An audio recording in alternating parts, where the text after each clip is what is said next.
We're gonna be checking it out. Like, I'm so hyped about the Pixel 4. We about to do this for real. For real this time.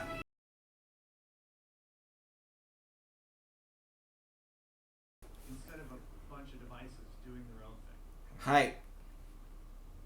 Now we can bring this ambient... Hyped about this Google.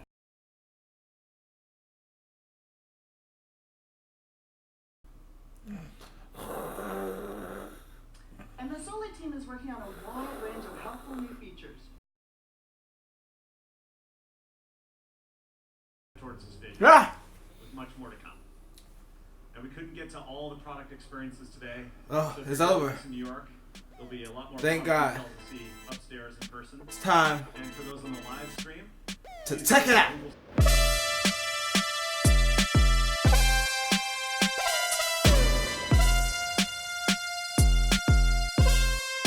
Welcome back to another sensational Saturday where I'm here to talk about Made by Google 2019. Alright, so all joking aside, yes, the event was very boring to watch. They tried to make it more inviting and down to earth, and they kind of failed at that because everyone that was speaking was very like dry and monotone. But again, it's not really about that, it's about the technology, and I think Google announced some great stuff. So we're gonna go through what Google announced this week. Let's go ahead and start with Stadia. The only thing they really touched on with Stadia was the availability. So Stadia is gonna be available November 19th. They kind of went over the controller, how they went through all these designs. They wanted it to be, for everybody, to fit people with big hands and small hands. To me, it looks like a slightly smaller version of the Switch Pro controller. So I don't know what they were talking about, but if they think it's innovative, it's innovative. Whatever. It's not like it's a bad looking controller or anything, but they kept doing these little cutaway segments where this dude would just show up and then talk to the engineers, I guess, or the people that are working on these various products throughout the presentation. So he showed up there and they played some Stadia games, and it was just like real awkward. He did like an awkward high five with the girl, and it was like, okay, this is just this whole thing is just not. It's just out of pace with the rest of the video. It didn't really make any sense. Anyway, the most important thing with Stadia is available November 19th. For those that don't remember what Stadia is, it's going to be Google's game streaming service. So it's not a subscription-based service like Xbox Game Pass or PlayStation Now. You have to buy the games. It's pretty much like a digital store. It's kind of like Steam or the Epic Game Store where you still have to purchase the games, but instead of downloading the games, you get to stream it through their service.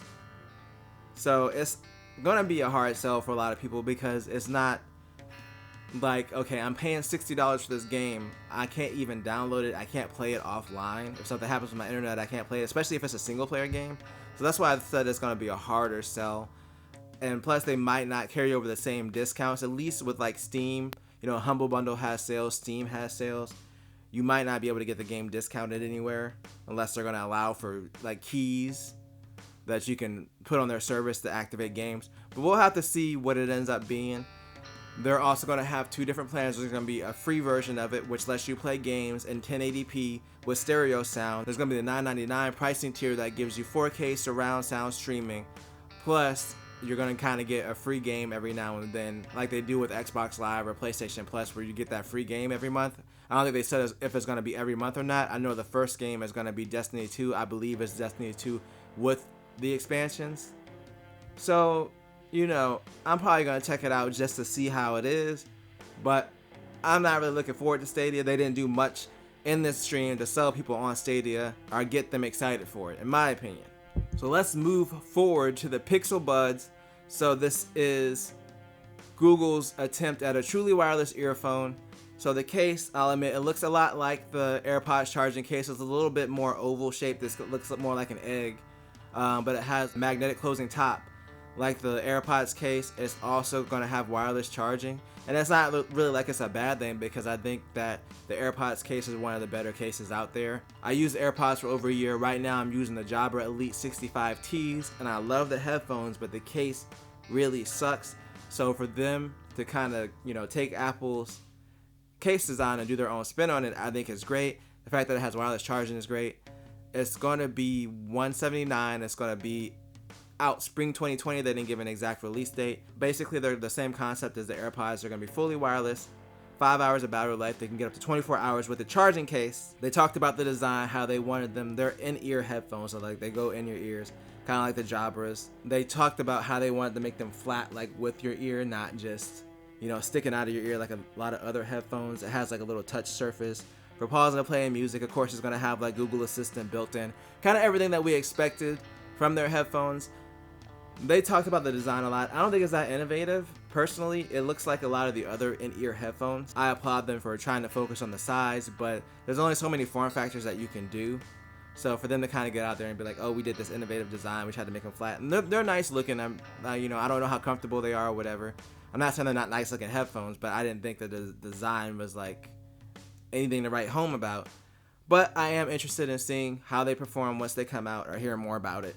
And then they also talked about with the headphones, this beam forming microphone, and then they had this weird animation, and I was like, what is going on here? What is this? This looks inappropriate. Somehow it looked inappropriate. I can't even explain why. You know why it looked inappropriate. You know why. No. Don't do that anymore, Google.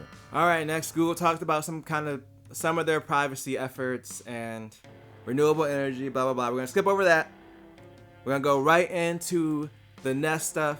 So they announced a few things. They're doing a refresh on what they're calling the Nest Hub Mini. It's, the Google Hub Mini. They pretty much rebranded all that stuff to Nest. Their speaker line and their security line and, the thermostat is all under one brand, which makes a lot of sense. And Nest kind of has good favor to its name. I think it's smart to use the Nest branding on those devices.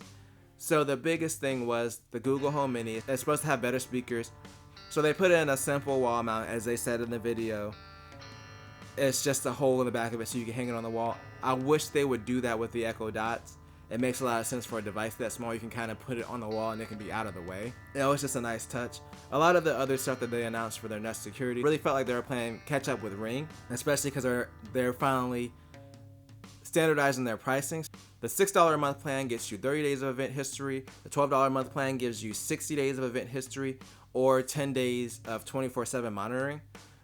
So that's really in line with Ring's $9.99, and it's the same as Ring, where that's an unlimited amount of cameras. So whatever Nest cameras you have is going to be included in that.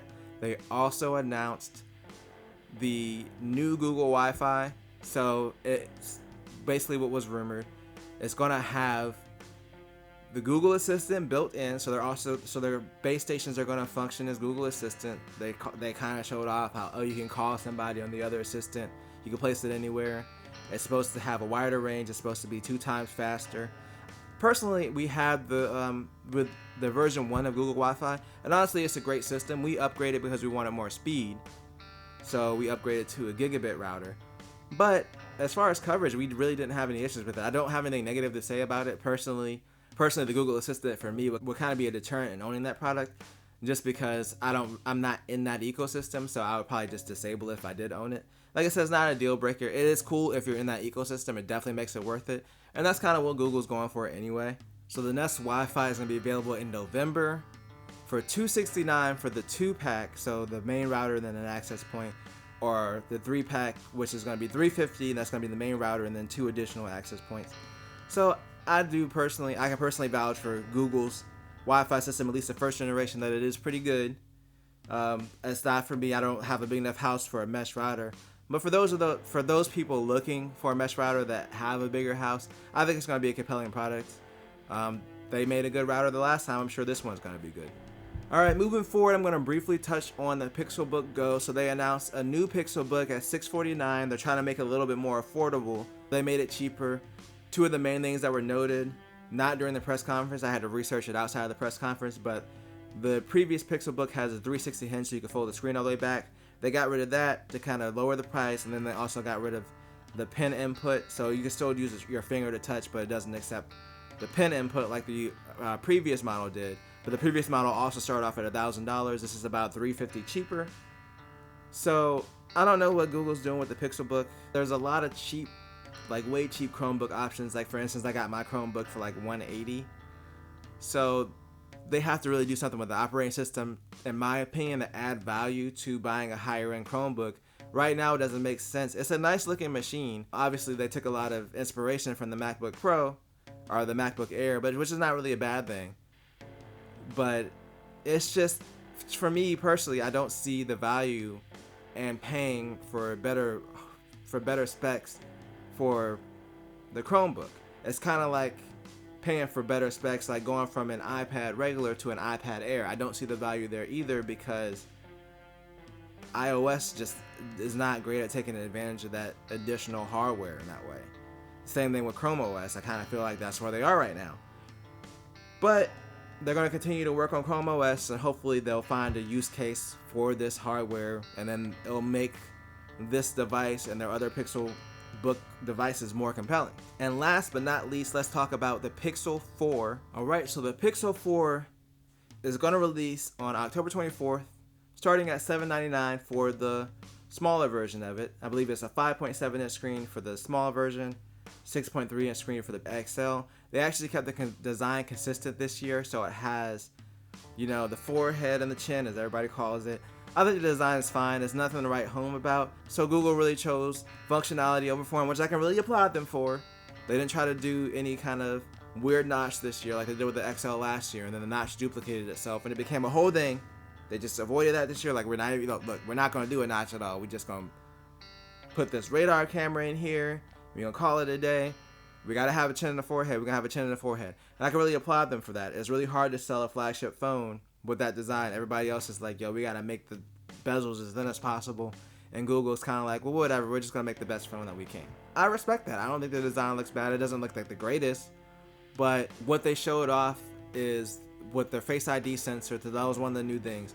They're completely Face ID. There's no touch sensor. So I feel like a lot of Android phones, they'll have, the option for touch and then the option for face unlock, because maybe the face unlock isn't secure. Like, no, they really built a robust face unlock system, very similar to what Apple has. And then on top of that, they have a radar sensor in there to detect motion. Now, I really wasn't sold on the gesture, so they showed off like you can, wave over the phone to, skip tracks, or, do a gesture to pause music, or skip an alarm, or reject a call, or whatever. I'm not sold on that. The one thing I thought was kind of cool was like you can put your hand near the phone, it kind of wakes the screen, and then if your face is near it, then you can go ahead and do the face unlock. I thought that was really cool. I think Apple should definitely steal that. Y'all steal it, because that was cool. I was like, that's brilliant, because a lot of the times it's like, okay, my phone's asleep, I gotta go ahead and tap the screen to wake it up. Boom. That's cool. I liked what I saw. The face unlock looks really fast from some other videos that I saw about it. So I'm excited to see more about the Pixel 4. Of course, they kind of really did a deep dive on the cameras, because they have two now. Apparently, in their opinion, ultra wide's fun, but telephoto is more important. That was kind of a weird statement from Google. It was kind of like, well, everybody else has ultra wide, we don't, but we added a second camera this year, and that's a telephoto lens, and we're doing all this computational photography. They really went in depth about the photography. If you want to know more about the camera, you should really watch that.